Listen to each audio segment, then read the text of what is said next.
কেমন আছেন সবাই? আজকে আবারও নতুন একটি ভিডিও নিয়ে চলে এসেছি। আজকে সকাল সকাল ঘুম থেকে উঠেই রান্না বসিয়ে দিয়েছি। একদিকে ভাত দিয়েছি আর একদিকে সয়াবিন আলুর তরকারি করছি। আজকে ছেলের স্কুলে পরীক্ষা, ওকে নিয়ে একটু স্কুলে যেতে হবে, ওই জন্যে তাড়াতাড়ি রান্নাটা করে নিচ্ছি। আর সয়াবিনের রেসিপি তো আগে একটা ভিডিওতে দেওয়া আছে, ওই জন্য নতুন করে আর কিছুই দেখালাম না।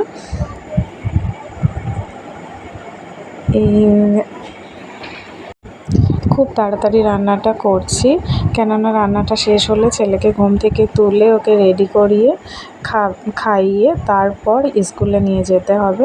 তার সঙ্গে আমার নিজেরও রেডি হতে হবে, ওই জন্য একটু তাড়াতাড়ি করেই আজকের রান্নাটা সেরে নিচ্ছি, খুব সিম্পলভাবে।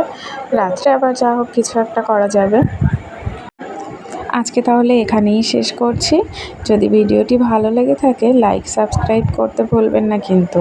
আর যদি ফেসবুক থেকে দেখেন তাহলে একটু ফলো করে দেবেন প্লিজ।